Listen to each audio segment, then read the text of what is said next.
Merci à Europe Écologie Les Verts et au parti de gauche d'avoir pris cette initiative et merci de nous inviter. Je vais, dans le temps que vous attendez de moi, essayer de vous dire en quelques mots pourquoi nous avons décidé de faire une régie publique sur le territoire de la communauté d'agglomération Les Lacs de l'Essonne, qui a commencé à fonctionner il y a 3 ans sur une commune, la commune siège, dans un premier temps. Je vais essayer de vous expliquer comment on s'y est pris. Et ensuite, de vous dire pourquoi faire, c'est-à-dire quel projet d'accès à l'eau nous avons pu développer à partir de cette opportunité que donne la régie publique. Alors pourquoi nous avons décidé de faire une régie publique ? D'abord, je ne vais pas vous cacher que ça faisait longtemps que notre conviction politique était du côté de la gestion publique des biens communs en général. Alors, quand Daniel Mitterrand me disait déjà en 96-97, l'eau est l'égale de l'air et du rayon de soleil, j'étais enclin à regarder de ce côté-ci quand il s'agissait d'un bien commun indispensable à la vie. 3 jours sans eau et nous sommes morts. Mais je dois reconnaître qu'au-delà de la conviction politique, il fallait saisir le bon moment, l'opportunité juridique pour passer à l'acte. Nous avons, et j'ai été de cela pendant de nombreuses années, puisque la commune dont j'ai été le maire était adhérente du syndicat des eaux d'Île-de-France depuis 1931.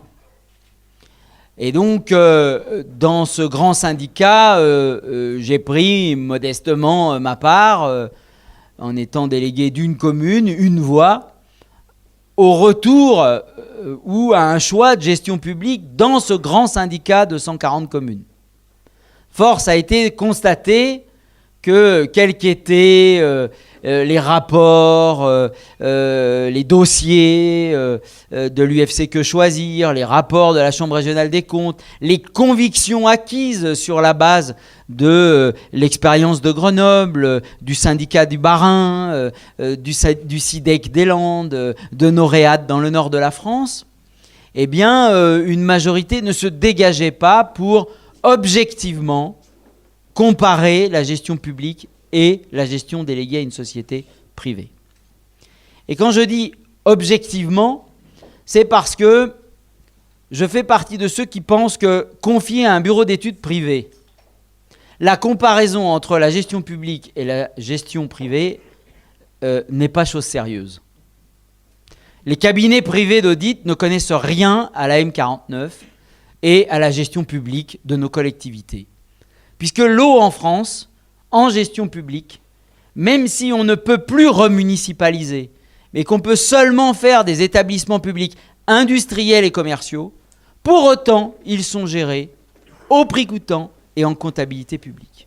Et que souvent, les bureaux d'études rendent des audits dits comparatifs sur des hypothèses qui ne sont pas sérieuses parce qu'elles viennent toujours à déformer la réalité de ce qu'est la gestion publique de manière à conclure que le maintien du privé, c'est tout compte fait pas mal, ou le passage en régie étant tellement compliqué qu'il vaut mieux rester dans le cadre où on est déjà. Et là, c'est pourquoi je veux pouvoir dire que si nous avions une conviction politique, que nos détracteurs nous prenaient pour des idéologues, que nos adversaires politiques disaient qu'il n'y avait rien au-dessus du partenariat public-privé, il nous fallait démontrer que cette fois-ci, l'idéologie ou l'utopie pouvait changer de camp quelques instants. Je m'explique. Je crois qu'il faut savoir, non seulement avoir des convictions, celle de dire l'eau est un bien commun de l'humanité, Mais il faut encore faire la démonstration que à ces châtelains municipaux, pétris de certitude, sur la bonne gestion des deniers publics qu'on leur confie, au travers de l'impôt local, au travers de la facture de l'usager, eh bien qu'il faut prendre le temps de faire la démonstration que les bons gestionnaires des deniers publics, c'est peut-être ceux qui défendent la gestion publique et non pas ceux qui béatement reconduisent ou prolongent des contrats avec ces sociétés privées. Et là, ça me renvoie à comment nous nous y sommes pris. Nous avons fait appel à l'expertise citoyenne, à l'expertise publique, parce qu'elle existe en France. L'expertise citoyenne, l'UFC Que Choisir, le Attaque France, Andokosa CGT, et encore la Confédération syndicale des familles, a une expertise de défense des consommateurs, de défense des usagers, qui doit être pris en compte. Parce que les usagers de l'eau sont les destinataires finaux du service public qui est rendu. Et la loi de 1926 sur les régies publiques a même prévu qu'ils viennent dans les conseils d'exploitation pour co-gérer les régies publiques, au même titre que les élus du peuple issus des assemblées démocratiques. Autre aspect de l'expertise. En France, il n'y a que 9000 contrats avec la SOR, Veolia et Suez. Il y a près de 30 000 services publics de l'eau et de l'assainissement. Pensez-vous qu'il n'y a pas du savoir-faire dans ces services publics de l'eau et de l'assainissement ? Qu'on distribue de la saleté au robinet et qu'on rejette de l'eau souillée dans la nature aux dépens des nappes phréatiques ? Bien sûr que non. Les professionnels du public et du privé ne sont pas en cause d'ailleurs. Ce sont tous des bons professionnels, de bons techniciens, de bons ingénieurs, de bons agents d'exploitation. C'est pas ça qui est dans le débat. Mais je veux pouvoir dire qu'il y a plus de services publics de l'eau et de l'assainissement qu'il n'y a de contrats privés. On oublie trop souvent de le dire et de le prendre en référence. Bien sûr que le privé est allé là où il y a le plus de monde, là où il y a le plus de chiffre d'affaires et là où il y a plus d'argent à faire. Et c'est bien là le problème. Parce que pour gérer l'eau en France, nous n'avons pas besoin des obsédés du rendement de l'action rivés sur leur calculette à regarder quelle clause du contrat va permettre une inflation exponentielle du contrat et du tarif d'une année sur l'autre sur le dos des usagers. Nous n'avons pas besoin des communicants qui se font chèrement payer dans ces entreprises pour faire des éléments de langage, pour enfumer ceux qui osent lever la tête et dire que ce n'est pas normal que l'on paye des choses au travers de la facture de l'eau, a fortiori aujourd'hui où les gens doivent se serrer la ceinture pour savoir comment ils vont honorer toutes les factures qu'ils se présentent à eux. Et donc nous sommes allés sur ce terrain-là, celui de dire que le problème n'est pas technique parce que les professionnels du public et du privé sont tous compétents. Que le problème n'est pas de savoir si c'est seulement une histoire de conviction politique ou de couleur politique, mais d'aller sur le terrain de la différence comptable. Et là, nous avons eu l'appui précieux, indispensable d'une autre régie publique. Alors, c'est marrant comment l'histoire est faite ce soir, mais la régie publique en question, c'est Grenoble. Et le directeur, ordonnateur de cette régie, Jacques Cheng, qui nous a accompagnés dans le montage de notre prospective financière en comptabilité publique. 1 an et demi avant la création de la régie, nous commencions à réunir les éléments pour regarder sur les 5 premières années comment se comporterait le budget et donc le tarif, parce que vous savez qu'en France, l'eau paye l'eau et que les impôts n'interviennent d'aucune manière dans l'équilibre du service de l'eau et que c'est votre facture d'usager et que votre facture d'usager qui équilibre les comptes de ce service. Et grâce à cette expertise publique, et non l'expertise d'un bureau d'études qu'on aurait payé fort cher, mais à une expertise publique gratuite, comme un échange de partenariats, de bons procédés entre collectivités locales, comme il en existe partout en France. Dans tous les domaines, les directeurs des services techniques se téléphonent pour se parler tantôt du dernier appel d'offres de l'école, tantôt du dernier chantier de voirie, tantôt de l'interprétation de tel ou tel texte législatif qui s'impose aux collectivités locales. Eh bien, dans le domaine de l'eau, nous avons fait la démonstration qu'il était possible de faire la même chose. Un partenariat public-public. De s'entraider, de faire un partenariat public-public plutôt qu'un partenariat public-privé. D'accord, Raymond. Mais cette comparaison nous a permis de voir quoi ? Que nous pouvions chasser de votre facture les impôts sur les sociétés qu'on n'a pas à honorer en gestion publique, les frais de siège et les remontées financières à la holding.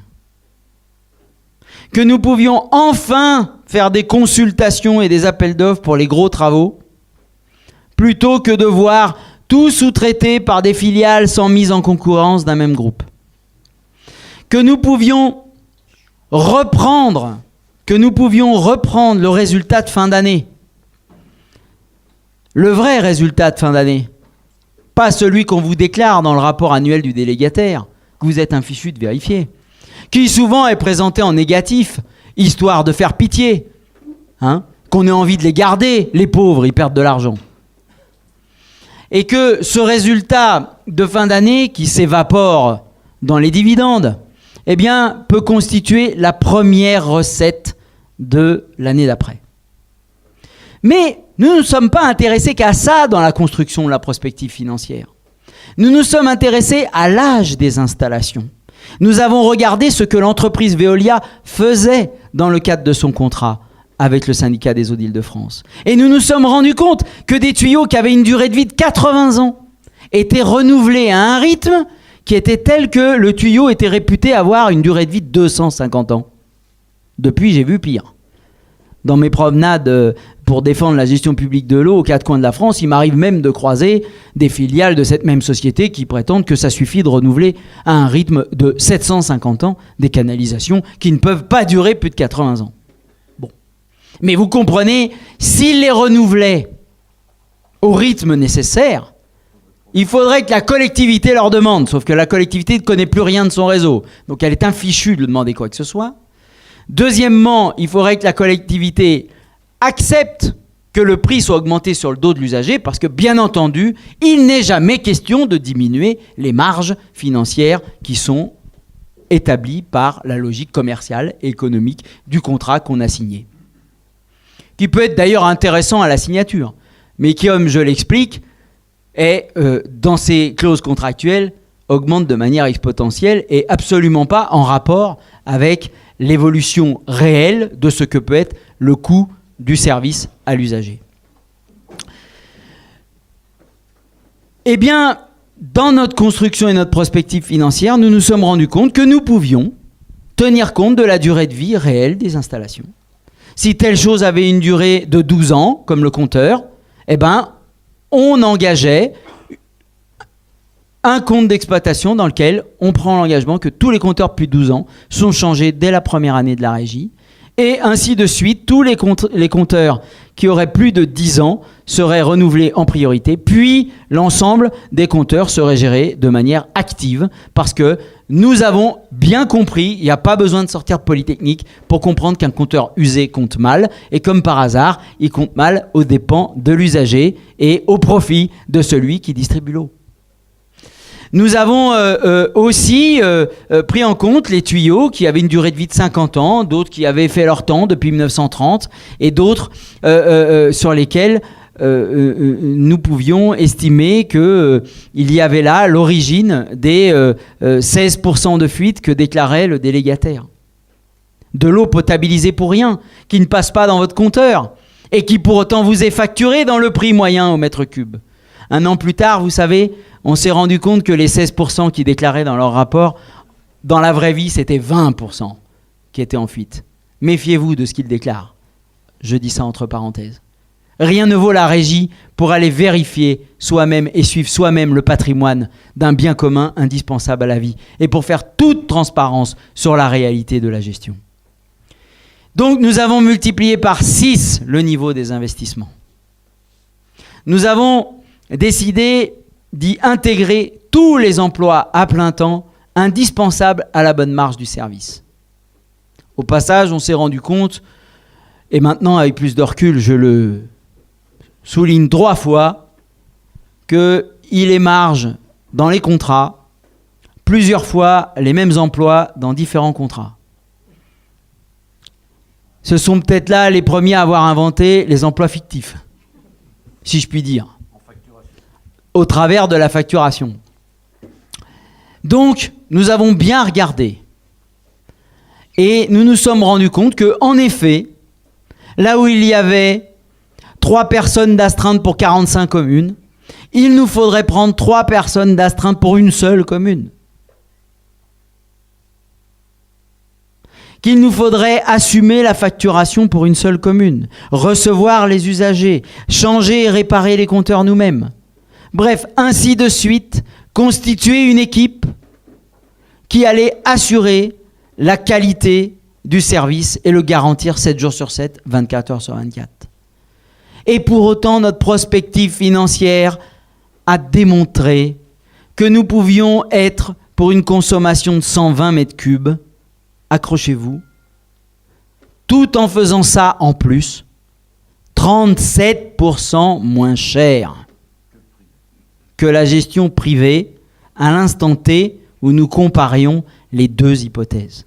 C'est-à-dire, nous étions en avril 2010 et nous devions être prêts à mettre en place la régie pour qu'elle fonctionne le 1er janvier 2011. Sur la base de tous ces éléments que nous avons consolidés par des échanges avec la directrice de Haute-Paris qui prenait sa retraite, nous les avons mis à disposition de tous les partis politiques, des majorités municipales comme des oppositions. Nous les avons mis à disposition de toutes les organisations syndicales du bassin de vie, des unions locales. Nous les avons mis à disposition de toutes les associations de consommateurs, d'usagers, d'amicales de locataires, de conseils syndicaux de copropriété. Et nous leur avons proposé d'avoir des débats publics, tous ensemble ou séparément, chacun étant libre de prendre les initiatives qu'il voulait pour faire vivre le débat démocratique autour de ces enjeux en ayant les données en main, c'est-à-dire les termes des rapports du délégataire, les éléments d'expertise des associations de consommateurs, plus les éléments d'expertise publique dont je viens de vous décrire les grandes caractéristiques. Et ce débat s'est terminé par une votation citoyenne où l'ensemble des usagers de la communauté d'agglomération des Lacs de l'Essonne ont été appelés à se positionner sur une question qui était: êtes-vous favorable à la gestion publique de l'eau par la création d'une régie? Au-delà du résultat, je vais vous parler du résultat. Je veux pouvoir dire que recevoir à son domicile, quand on est titulaire d'un compteur d'eau ou qu'on est usager de l'eau derrière un compteur collectif, recevoir à son domicile une enveloppe électorale pour une votation dans laquelle il y a tous les partis politiques qui s'expriment, voire les syndicats et les associations de consommateurs, qu'il y a des bulletins de vote et qu'il y a une période de vote avec des listes d'endroits où il y a des bureaux de vote, je peux vous assurer que ça a un effet sur les usagers. Non pas pour qu'ils aillent se précipiter pour voter, c'est pas aussi simple que ça, mais pour susciter le débat, la discussion, voire commencer à avoir un début d'intérêt à ce qui est en train de se passer. Ça a été extrêmement précieux.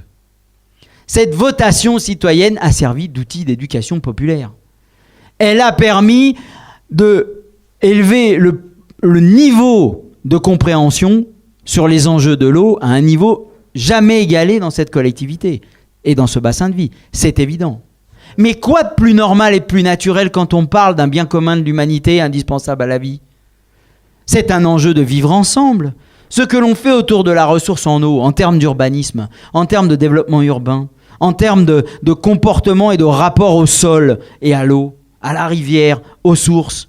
Tout ça est un des éléments sur lesquels on doit, à mon sens, quand on est engagé au service de la chose publique et de l'intérêt général humain, qu'on a conscience qu'il y a un seul écosystème humain sur la planète, on ne peut pas agir en égoïste. On doit, à chaque endroit autour de la ressource en eau, se poser la question de comment on construit ensemble un projet local qui vise à relever les enjeux écologiques de notre temps.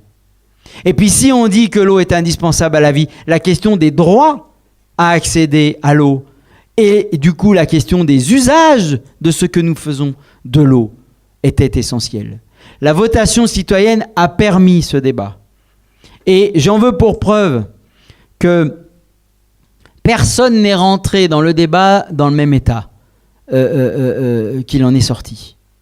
Moi, j'ai vu des allumés du partenariat public-privé ressortir du débat avec des doutes. J'y ai vu des associations qui se considéraient très éloignées de ce sujet, avoir acquis une expertise, une connaissance qui allait donner une légitimité ensuite à participer, à s'impliquer, à s'inscrire dans le temps long avec une réflexion d'intérêt général et pas seulement river sur est-ce que ma facture va baisser ? Est-ce que le prix sera vraiment plus bas ? Est-ce qu'on ne va pas faire du low cost au détriment des salariés ? C'est vachement important toutes ces questions.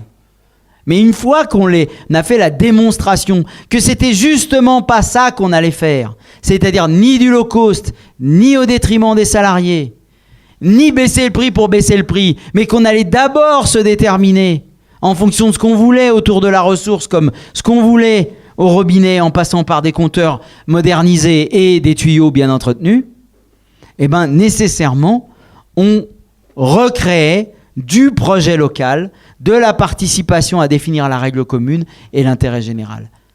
Et du coup, rien n'est surprenant dans le résultat. Si 95% des usagers qui ont été votés ont dit oui à la régie, certes, c'est pas ça qui compte. Ce qui nous a donné mandat et qui nous a donné le plus de devoirs vis-à-vis des usagers à devoir réussir, c'est que ce sont 70% des titulaires de compteurs qui sont allés voter. Ça, je peux vous dire que ce n'était pas écrit d'avance. Et donc, je veux aussi pouvoir dire ça pour démontrer que l'eau, bien commun du vivant, avec tous les enjeux que nous abordons sur l'écosystème, sur la biodiversité, etc., peut servir de déclencheur, peut-être un outil de mobilisation pour refaire de la politique. Et pour faire de la politique aussi dans ce qui intéresse l'intérêt général aujourd'hui. Regagner du pouvoir d'achat, répondre aux enjeux écologiques et aux enjeux d'emploi, se confronter aux enjeux financiers et commerciaux, à ceux qui veulent toujours du profit, encore du profit. Bref, gouverner, y compris localement face aux banques et face à la finance, est possible au travers de l'expérience de l'eau. Enfin, pourquoi et qu'est-ce que nous avons pu développer à partir de la régie publique ? Il est évident qu'avec un débat pareil, sur de nombreux mois, une semaine de votation citoyenne, quand on a installé le conseil d'exploitation, où ce sont les associations qui ont envoyé leurs représentants, et pas nous qui les avons cooptés, vous aurez certains compris qu'il y a une grande différence. C'est accepter l'implication populaire, c'est pas décider qui est bon et mauvais à incarner le peuple en tant qu'élu, c'est pas notre rôle. Chez nous, nous avons demandé au collège des associations de désigner le vice-président de la régie. Si ça avait pu être le président juridiquement, je vous assure, je l'aurais fait. Parce que je voulais arriver à créer les conditions d'une quasi-co-gestion de l'eau avec les usagers. Le vice-président du conseil d'exploitation de la régie, c'est le représentant d'Attac. Voilà. Ça aussi, j'espère que ça veut tout dire. Et ensemble, collectivement dans le conseil d'exploitation, nous sommes allés interroger les usages de l'eau pour rédiger le règlement du service. Ceux qui ici savent le règlement du service, je le dis aussi pour les autres. Le règlement du service, c'est le truc qu'on lit jamais. C'est le truc en corps 6 qui est annexé au contrat. C'est le truc type qui est fourni par la Fédération nationale des entreprises, la FP2E, dans lequel il est censé y avoir les droits et les devoirs. Il y a surtout les devoirs des usagers. On ne pose jamais le problème en termes de droit à l'eau, en termes d'usage de l'eau, en termes de l'eau va servir à quoi une fois qu'elle est captée. Eh bien, ce règlement du service, ne le négligez jamais, parce que c'est la règle commune. C'est dans ce document qu'est fixé les conditions d'accès à l'eau sur un territoire et à quoi on la destine. Et donc nous avons, en partant des usages de l'eau, eh bien, cherché où on pouvait trouver des réponses dans la loi, dans la jurisprudence, dans le Code général des collectivités territoriales, ça revient au même, pour dire que l'eau de la cuisine et de la salle de bain, c'était pas la même chose que l'eau qui concourait à un chiffre d'affaires. Et donc, nous avons vu que la loi, elle dit que la facture est établie en fonction d'un tarif qui est selon le volume consommé, et peut avoir une part fixe. Et donc, en voyant ça, nous avons compris que l'abonnement, la part fixe que nous avons dans nos factures n'est pas obligatoire. Et donc, pour l'eau de la cuisine et de la salle de bain, nous faisons les compteurs gratuits. Parce que si nous disons au début que l'eau est l'égale de l'air et du rayon de soleil, que dans 3 jours on est mort, parce qu'on ne se résigne pas à dire aux gens, allez donc acheter l'eau minérale à 500 € le mètre cube pour pas mourir, parce que c'est le prix de l'eau minérale aujourd'hui. Et il nous faut 900 litres dans l'organisme humain chaque année pour ne pas mourir, les amis. Donc si on ne se résigne pas à renvoyer les gens avec leur caddie au supermarché chercher de l'eau minérale, mais qu'on veut leur apporter une eau de qualité au robinet, eh ben on pose le problème de la gratuité de l'accès à cette eau. Et pour tous, nous sommes contre la tarification sociale dans notre conseil d'exploitation de régie. Parce que nous en a marre qu'on stigmatise et qu'on pointe les plus modestes qui doivent aller réclamer leur tarification sociale le béret sous le bras. Nous avons instauré la gratuité pour tous, la gratuité du compteur et la gratuité des volumes d'eau indispensables pour ne pas mourir de soif, pour tout le territoire de notre commune. Puis après, et j'en finis avec ça, nous avons fait la progressivité parce que les usages de confort, les usages de luxe, c'est pas la même chose que les usages indispensables à la vie. Puis, la tarification des professionnels a été créée avec des parts fixes, bien entendu, parce que la gratuité, comme il faut que le budget s'équilibre, il faut bien qu'elle soit payée par quelqu'un. Donc, nous assumons que dans le contexte où les grandes entreprises se sont vues supprimer et ont vu réellement une baisse de leurs taxes professionnelles dans la transformation en CFE, eh ben, nous avons décidé que la tarification de l'eau serait plus onéreuse pour les entreprises et commerces que pour les familles dans la cuisine et la salle de bain. Et nous avons opéré cette différenciation. Mais, vous savez, les commerçants et les entreprises ont été les premiers à me dire « Mais vous pouvez y aller, hein !» Parce qu'il y a quelque chose qu'on ne dit jamais, c'est que nous, en tant qu'entreprise, contrairement aux familles, nous pouvons, non seulement on refacture dans notre politique commerciale, mais pire, sont exonérés de 60% de la charge eau avant impôt. Les familles qui triment pour payer les factures sont exonérées de rien du tout. Donc je peux vous dire que nous n'avons eu aucun état d'âme à rendre l'accès à l'eau plus onéreux pour les entreprises. Les 2 premières années, c'était plus onéreux pour les entreprises que pour les familles. Ça l'est encore, hein, bien sûr. Mais pour les entreprises, c'était tout de même moins cher que du temps de la multinationale dont je parlais au début de mon propos. Voilà l'expérience que je voulais vous transmettre, non pas comme une science exacte, non pas duplicable de partout, mais la mettre à votre disposition, la mettre à disposition de tous ceux qui veulent bien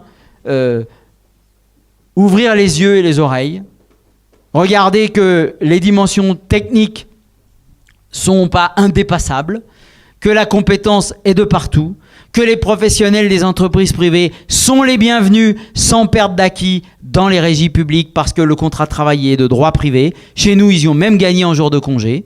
Hein, et que par ailleurs, on peut développer de formidables choses quand on est dans la gauche politique de la France, de formidables choses qui permettent de faire la démonstration, après tant d'alternance politique en France, où on a tous écrit dans nos textes de congrès, dans nos engagements électoraux, qu'on allait faire le grand service public de l'eau et qu'on ne l'a jamais fait, eh ben moi je le dis ici, nous ne serons plus jamais crédibles à le dire pour la France si quand on est en responsabilité au plan communal ou intercommunal, on ne prouve pas que la gestion publique, on la veut. Maintenant, les gens ont besoin de preuves, des preuves par l'exemple, et pas des discours et des engagements qui ne sont pas tenus quand on exerce le pouvoir en France. En tout cas, vous êtes prévenus, avec le parti de gauche, exercer le pouvoir dans le pays, ça sera toujours sur la base de radicalité concrète, sur lesquelles nous, on aura prouvé que ce que l'on dit, on le fait quand on est en responsabilité. Je vous remercie.